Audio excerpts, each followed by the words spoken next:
Halo sahabat klikinfo.id, jumpa kembali dalam program Pisan Bincang Santai. Saat ini saya akan bertemu dengan seorang pakar atau ahlinya perpajakan. Beliau tahu seluk-beluk bagaimana tentang pajak di Indonesia. Jika Anda ingin tahu lebih dalam lagi tentang perpajakan, Anda harus mengikuti bincang-bincang kita kali ini. Ayo kita langsung jumpai dengan Bapak Sabar Tobing. Mari.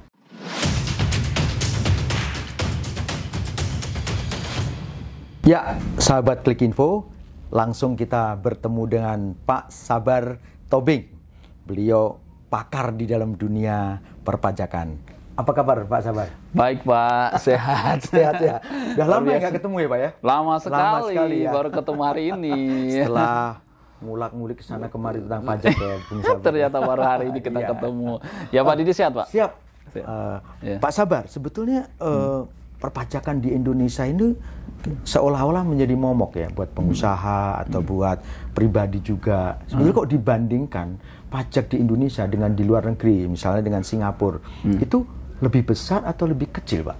Oke, kalau sebelum kita berbicara perbandingan antara tarif pajak ya Pak, tarif pajak Indonesia dengan luar negeri itu tergantung. Kalau di Singapura itu kan PPh badannya itu kan 17%. 17%. Tapi kita tidak hanya boleh melihat dari sisi persentase tarif pajaknya Pak Didi. Kenapa sih Singapura sampai bisa menurunkan tarif pajak sampai 17%? Karena memang tax ratio mereka sudah tinggi. Dan kepatuhan perpajakan di sana, wajib pajaknya itu pun udah bagus, seperti bukan se Indonesia.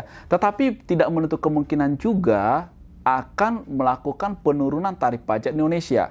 Contoh, dulu kita masih 25% Pak, tarif pajak PPh badannya ya. Sekarang 22%. Nanti ada wacana 20% sampai di 17% sehingga kita sama dengan Singapura. Sebenarnya masalah persentase ini itu hal yang mudah sebenarnya buat pemerintah Indonesia untuk menurunkan tarifnya. Selama tax ratio-nya itu bisa mencukupi. Masalahnya tax ratio kita aja masih jauh Pak dibandingkan dengan negara-negara yang lain.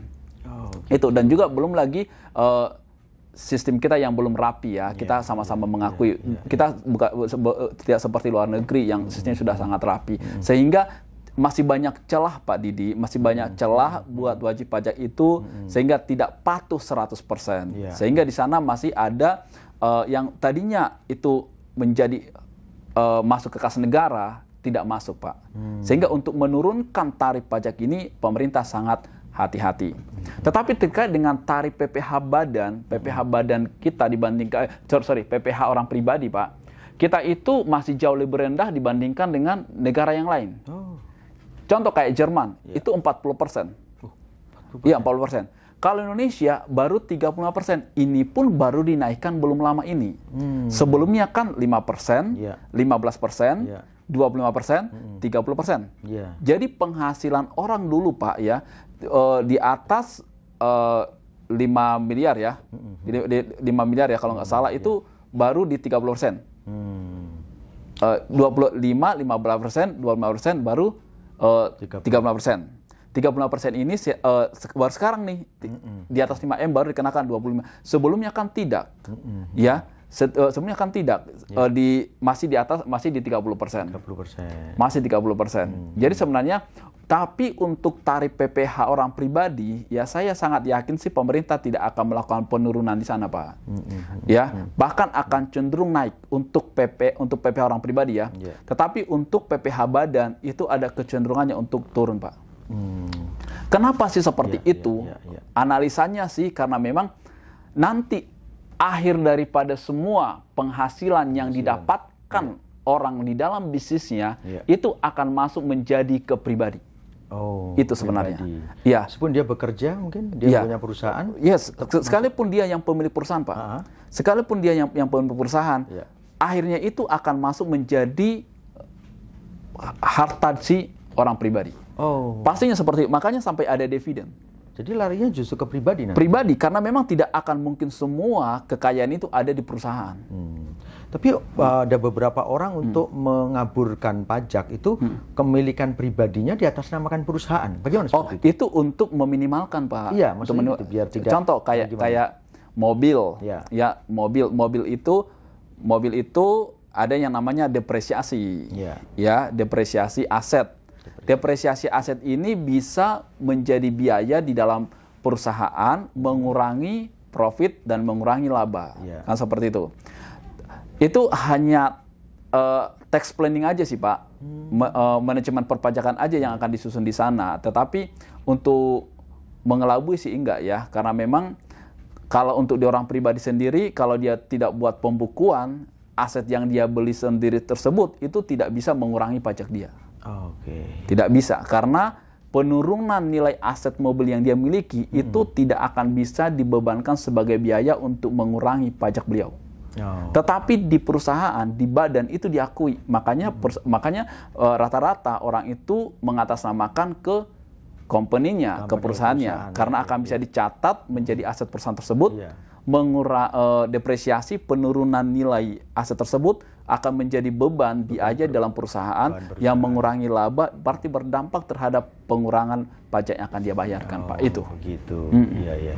Jadi Pak, ketika perusahaan itu membebankan, selain pajak perusahaan kan setiap karyawan pun harus membayar pajak juga kan? Yes. Untuk itu namanya PPh pasal 21. Sebenarnya itu bukan dibayarkan perusahaan, Pak. Itu adalah penghasilan karyawan yang dipotong oleh perusahaan. Jadi sebenarnya, kecuali gross up ya. Kalau gross up itu kan berarti kan beban pajaknya itu ditanggung oleh perusahaan. Tetapi pada prinsipnya untuk PPh pasal 21 itu adalah penghasilan karyawan di mana wajib pajak tersebut diwajibkan untuk memotong. Makanya ada namanya bukti potong PPh pasal 21. Sebenarnya itu bukan menjadi beban perusahaan, itu bukan pajak perusahaan, Pak. Itu adalah pajak si karyawan. Yang dipotong oleh si perusahaan. Dibayarkan oleh perusahaan. Dibayarkan ke kas negara. Gitu, Pak. Jadi mengurangi gaji ya. Jadi gaji. Iya, mengurangi gaji. Itu pun ada batasannya, Pak. Pemerintah pun sudah kasih batasan. Namanya penghasilan tidak kena pajak. Ya, jadi tidak semua semua dipajaki, enggak juga. Karena kalau penghasilannya itu masih di bawah penghasilan tidak kena pajak, itu enggak dikenakan, Pak. Ya. Gitu. Contoh kayak untuk orang pribadi nih, berapa sih nominalnya, Pak Sahabat? Itu 54 juta. Itu pun tergantung statusnya. Apakah dia sudah menikah, punya anak 1, 2, maksimum 3. Jadi kalau misalnya dia punya istri 1, punya anak maksimum 3 atau tanggungan 3, itu total 72 juta. 72 juta itu tidak ada pemotongan pajak di sana sama sekali, Pak. Karena itu masih di bawah penghasilan tidak kena pajak. Jadi begitu dia punya penghasilan bersih di atas itu, selisihnya itulah yang dipotong. Bukan berarti dari nol, saya punya penghasilan 100.000 pun dipotong pajaknya. Ya enggak. Karena ada yang namanya penghasilan tidak kena pajak. Nominalnya udah ditentukan, Pak. Gitu. Iya. Banyak sekali ternyata yang perlu diketahui ya tentang pajak ini ya. Iya. Bahkan perusahaan-perusahaan yang UMKM yang omsetnya di bawah 4,8 miliar, dalam 500 jutanya itu penghasilan tidak kena pajak, Pak. Jadi kalau ada UMKM hari ini ya, yang omsetnya cuma 600 juta dalam setahun, itu 500 jutanya itu nggak dikenakan pajak, yang sisanya 100 juta yang kenakan pajak, Pak. Gitu. Sebenarnya sudah banyak kebijakan yang buat pemerintah untuk meringankan beban pajak di masyarakat sih, menurut saya. Pajak itu tidak akan lepas dari data. Ya. Data di Indonesia ini menurut Anda sudah serapi Singapura seperti Bapak tadi mungkin kecil 17% karena rakyatnya boleh dibilang sadar pajak ya, gitu kan. Datanya juga sudah rapi. Nah, kalau di Indonesia ini kan datanya kan maaf nih agak amburadul ya, Pak ya kira-kira. Nah, kayak penghasilan kayak di warteg. Warteg itu kan nggak ketahuan, Pak, penghasilannya berapa. Nah, itu ketika dikenakan pajak itu bagaimana pemerintah untuk menghitungnya seperti itu? Ya, jadi gini, Pak. Pemerintah pun kan sadar atas kelemahan tersebut dan juga karena belum rapinya sistem Indonesia. Contoh masalah KTP, ya kan, NIK banyak yang double segala macam. Makanya pemerintah buat suatu aturan, Pak. NIK berlaku menjadi NPWP, kan seperti itu. Karena dulu kembali lagi, Pak, sistem perpajakan Indonesia ini, Pak, Sales Assessment System. Itu yang buat. Di satu sisi ini melemahkan juga. Jadi gini, self assessment system ini di mana pemerintah memberikan kewenangan kepada wajib pajak itu untuk menghitung pajaknya, membayar pajaknya, melaporkan pajaknya. Di situasi seperti ini, pemerintah belum rapi sistemnya. Sehingga ada celah di sana, Pak. Ya, ada celah di sana. Celahnya di mana, Pak Sabar, Pak Didi? Celahnya itu dia tidak menghitung benar. Dia tidak melaporkan benar. Dia tidak membayarkan sepenuhnya, Pak. Contoh kayak warteg tadi. Tetapi pemerintah pun buat aturan gini, oke deh semua UMKM yang penghasilan Anda di bawah sampai di atas sampai 4,8, ya di bawah 4,8, maksimum 4,8, Anda cukup bayar 0,5% dari penjualan Anda. Saya tidak perlu tahu berapa laba yang Anda dapatkan, cukup Anda bayarkan 0,5% saja dari total penjualan pendapatan Anda. Ya, sebenarnya sih mudah nggak sih, Pak? Sangat mudah. Karena warteg tersebut pasti tahu berapa total penghasilan dia.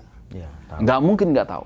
Tahu penghasilan dia. Sehingga sebenarnya kalau dia mau patuh saja, ya kan, dia hitung aja berapa total penghasilan dia dalam 1 tahun, per bulan berapa, dikali 0,5, ya setorkan saja sebenarnya. Nah, mengenai pajak rumah, Pak. Kita ini setiap tahun kan harus bayar PBB. Itu kan sudah kena pajak setiap tahunnya kan. Tapi ketika kita melapor, saya punya rumah. Itu apakah kena pajak lagi, Pak? Ya, ini Pak Didi yang selalu salah persepsi. Jadi begini, Pak.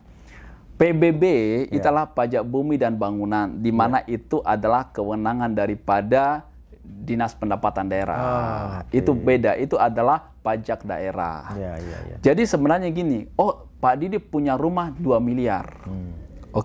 Sudah bayar PBB setiap tahun. Ya, tetapi yang dilihat di sana adalah sumber penghasilan yang Pak Didi dapatkan untuk membeli rumah 2 miliar ini dari mana? Apakah sudah dipajaki uang yang 2 miliar ini untuk beli rumah tersebut? Itu yang dilihat. Itu yang dilihat. Kebetulan Pak Didi beli rumah. Kalau Pak Didi menempatkan itu di dalam bentuk deposito, ya kan, malah Pak Didi dapat bunga atas deposito. Pajak atas bunga deposito tersebut. Ya, tapi kan tidak ada pemajakan atas deposito itu, Pak. Deposito nggak dikena pajak. Bunga-bunganya yang dikenakan pajak. Karena Pak Didi dapat penghasilan dari bunga deposito. Tapi bukan depositonya yang dipajaki, Pak. Bunganya. Seandainya bank tidak menyerahkan bunga atas deposito itu, tidak ada pajak atas bunga deposito, Pak. Kan itu prinsipnya. Betul. Jadi kembali lagi nih ke pertanyaan selanjutnya. Bahwa memang yang dideteksi pajak itu adalah sumber penghasilan yang Pak Didi dapatkan untuk membeli rumah tersebut. Kalau misalnya Pak Didi, oh iya saya bekerja di perusahaan X, total gaji yang saya dapatkan itu selama ini 2 miliar. Dan sudah dipotong pajak atas penghasilan saya, dan saya sudah store. Sehingga saya bisa beli rumah senilai 2 miliar. Itu clear. Itu clear, Pak. Jadi kalaupun nanti Pak Didi tidak akan kena pajak, Pak. Kapan itu kena pajak? Saat Pak Didi menjual aset tersebut. Ketika saya jual, saya kena pajak? 2,5%. 2,5%. Tapi harganya yang menentukan kan? Harganya yang menentukan adalah harga saat jual, bukan harga saat beli. Jadi kalau Pak Didi nih beli rumah ini 10 tahun yang lalu, harganya 2 miliar. Sekarang Pak Didi jual 3 miliar. 2,5% dari 3 miliar. Harus disetorkan ke pajak. Yes. Bukan 2,5% dari 2 miliar. Ya. Kenapa 2,5% dari 3 miliar? Karena dianggap Pak Didi itu punya penghasilan sebesar 3 miliar saat transaksi ini dilakukan.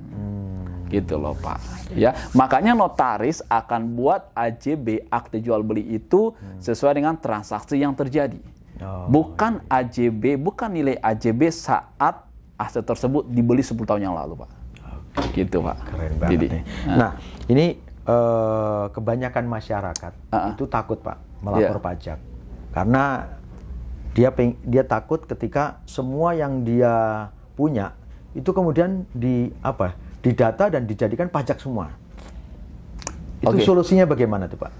Semua asetnya. Iya. Maksudnya. Kan setiap tahun ini kan otomatis dia dapatkan pendapatan terus beli sesuatu, beli mobil, beli motor, kemudian punya deposito. Nah seperti itu. Kan nggak mungkin setiap beli lapor. Tapi begitu banyak juga yang nggak dilaporkan. Nah pas di akhir tahun mana kan harus melaporkan harta kekayaan atau apa. Nah ini coba alih nama atau coba dia nggak cerita kalau beli mobil, kayak gitu-gitu. Itu sebetulnya itu emang salah ya Pak ya? Jadi gini Pak, sebenarnya gini, di SPT ya Pak, Perpajakan Indonesia itu, di SPT itu ada namanya kolom harta, kolom penghasilan, kolom hutang, kan seperti itu. Itu ada 3 kolom. Dari sekian lembar-lembar SPT itu, kok ada sih anak kolom harta, kolom hutang, sama kolom penghasilan. Sebenarnya gini Pak, kalau misalnya semua aset yang dia dapatkan ini, dan itu dari penghasilan yang sudah dikenakan pajak, itu nggak ada masalah Pak. Permasalahannya adalah kenapa dia sampai tidak melaporkan aset tersebut. Berarti dia sadar betul bahwa belum selesai pajak penghasilan yang dibayarkan atas pembelian aset itu. Betul. Itu. Kalau misalnya Pak Didi, seperti contohnya tadi, Pak Didi beli mobil, Pak Didi beli motor, Pak Didi beli tanah, dan sumber untuk pembelian aset tersebut, sudah penghasilan yang dikenakan pajak, nggak ada masalah Pak. Permasalahannya adalah dia sadar betul bahwa waktu dia menerima penghasilan ini, pajaknya belum dibayarkan. Sehingga waktu dia beli aset ini tidak akan dia laporkan kantor pajak. Takut kan seperti itu. Sebenarnya kantor pajak sangat mudah mendeteksi Pak. Penghasilan yang belum kita laporkan ke kantor pajak itu sangat mudah dia deteksi. Deteksinya dari mana Pak Sabar, Pak Didi? Deteksinya adalah saat kita beli aset. Contoh, Pak Didi beli tanah, Pak Didi beli rumah, pastikan di hadapan notaris. Tidak akan mungkin kita melakukan pembelian aset yang begitu mahal dengan di bawah tangan, itu nggak mungkin. Pasti melalui notaril, supaya kuat dari segi aspek hukumnya, kan seperti itu. Permasalahannya adalah saat akta tersebut dibuat, ya kan, akta tersebut itu akan dikirim ke kantor notaris, ke kantor pajak. Saat di kantor pajak akan kedeteksi lah bahwa Pak Didi itu beli rumah, beli tanah, bahkan waktu kita beli mobil, ya itu ketahuan STNK-nya segala macam, ada dari situ ketahuan, sehingga nanti pajak akan melihat, Pak Didi, Pak Sabar, kok bisa beli rumah ya 2 miliar di Pondok Indah, nggak ada 2 miliar Pondok Indah, pas 10 miliar, 50 miliar ya kan, itu dari mana sih duitnya, kan seperti itu. Ternyata yang saya laporkan ke kantor pajak itu penghasilannya cuma 100 juta Pak, nggak make sense, nggak masuk akal. Yang benar aja dong. Bagaimana mungkin Pak Sabar Tobing bisa beli rumah di Pondok Indah 50 miliar dengan penghasilan yang cuma 100 juta? Tapi kalau saya laporkan penghasilan saya itu 60 miliar, saya beli properti di Pondok Indah 50 miliar, itu masuk akal. Berarti saya sudah bayar pajak yang 60 miliarnya. Saya beli properti 50 miliar, aman. Meskipun gitu sudah dilaporkan tidak akan kena pajak lagi. Tidak akan ada Pak. Tidak, karena di Indonesia itu tidak ada namanya double tax atau pemajakan berganda. Bahkan secara internasional pun sudah disepakati namanya P3B, Perjanjian Penghindaran Pajak Berganda atau tax treaty namanya Pak. Karena memang tidak boleh dipajaki satu objek pajak 2 kali pemajakan. Bahkan antar negara pun sudah memberikan suatu persetujuan bahwa memang yang berhak memungut pajak atas objek pajak ini adalah negara ini atau negara ini, gitu loh Pak. Dahsyat, luar biasa. Gitu. Jadi pentingnya kita mengetahui pajak, jadi kita jadi tahu ya, Pak Sabar ya. Nah, sahabat klikinfo.id, demikian bincang-bincang kita dengan Pak Sabar Tobing. Banyak yang mau kita kupas, nggak mungkin selesai hari ini. Nanti kita akan jumpa kembali dengan topik-topik yang lain yang berhubungan dengan pajak. Untuk itu jika Anda ingin tahu lebih banyak tentang pajak dan bagaimana caranya membayar, bagaimana pajak-pajak yang haruskan dibayarkan, bisa langsung ke Bang Sabar Tobing. Oke, berikan statement Bang buat sahabat Klik Info ya. Jadi untuk semua sahabat Klik Info ya, kalau kita benar-benar mencintai negara ini, bangsa ini ya, Kita mau negara ini menjadi negara yang maju, yang mandiri, ya. Tidak ada pilihan. Kita harus memiliki penghasilan yang kita dapatkan dari negara itu sendiri. Satu-satunya saat ini yang menjadi tulang punggung daripada penerimaan negara adalah dari perpajakan. Karena APBN kita 83% itu bersumber dari pajak. Dan belum ada sumber yang lain pengganti daripada APBN tersebut, sumber dananya maksudnya untuk di APBN tersebut. Sehingga butuh kesadaran bersama untuk sama-sama mendukung pemerintah. Kita jangan terlalu berbicara, oh nanti uangnya dikorupsikan, oh uangnya disalahgunakan. Ya, sudah ada area-area, sudah ada pihak-pihak yang akan menyelesaikan seperti itu, contoh KPK dan segala macam. Tetapi itu tidak menjadi alasan kita. Intinya kita mau nggak sih melihat negara ini berkembang? Kita mau nggak sih, kita jangan selalu berbicara, oh saya mau bandara bagus, saya mau jalanan bagus, jalan tol bagus, tetapi kita tidak punya sumber uangnya. Dari mana? Karena semuanya itu bersumber dari APBN. APBN-nya itu bersumber dari pajak. Ya kalau enggak, ya kita minjam uang dari luar negeri. Paling itu, tambahin utang, terus tambahin utang. Hutang terus. Kita nggak mau dong, kita kan tidak mau mewariskan hutang kepada anak cucu kita. Sehingga bagaimana kita bisa mandiri secara ekonomi adalah melalui pendapatan negara itu sendiri. Satu-satunya sumbernya adalah dari pajak. Oke, keren banget. Oke, sahabat klikinfo.id, demikian bincang-bincang. Semoga bermanfaat dan sampai jumpa dengan topik-topik yang lain. Sampai ketemu.